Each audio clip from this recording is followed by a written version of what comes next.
Milé děti, strýček Vojtáno vám poví pohádku o Budulínkovi. Chcete?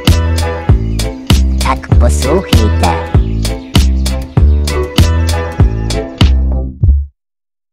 Bylo nebylo, jedno malý mimino, co zlobilo a bylo trochu debilo a očividně kulilo. Něco mu prej chybělo a něco mu zas přibylo a nebylo to kilo, těch málo mělo. Bylo líný a říkalo, že bude, tak to rozhod fotek budeš Budulínek a jde Budulínej. Přísahám, slibuju vám, nehnu prdelí, nic nedodělám. Jak řek, tak udělal, flákal, život šel dál. Nikam moc nechodil, jen se válel opodál. Lhal, skrytou agresi nehrál, zvítězila jeho lenost, fotr už se bál. Tak ho vzal, když spal tam, kam být trval. Pozadu vycouval z posedu, kam neposedu dal. Malej se probral, kde to kurva jsem? Netuší, že na něj čeká galantní jelen.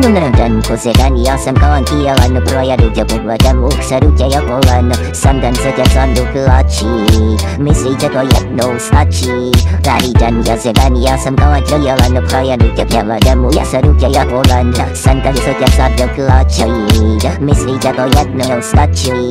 To ne, jelene, galantní nebo ne, takhle to nebude. Budulínek diktuje, povědám, ty dostaneš, středověk zažiješ, ty i tvoje díra kozná, co má lukera buzna. Rozvírá se jako květina v prdeli osina, zbuď do roka a do dne jako kozina, že udělal jsem kostul z Kevina, ví celá dědina, tvoje šance jediná je zdrhnout, to ti povědám.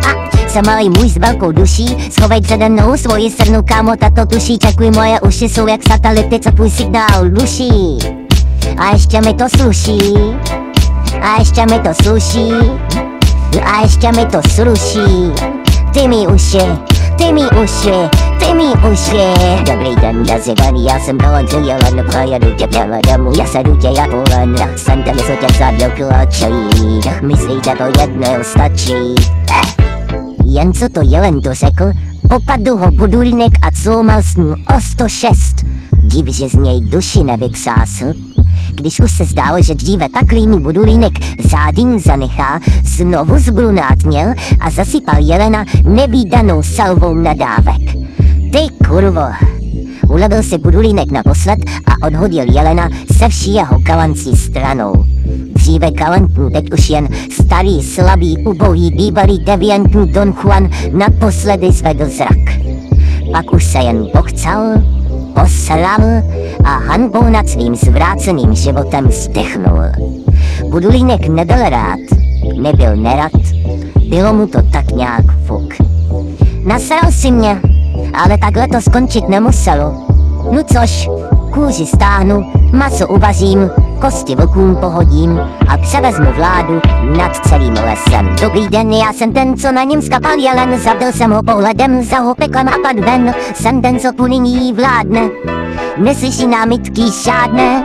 Dobrý den, já jsem ten, co na něm skapal jelen, zabil jsem ho pohledem, za ho peklem a pad ven. Jsem ten, co tu nyní vládne, neslyší námitky žádné. Ne, jo, jo, jo, jo, jo, jo, jo, ne.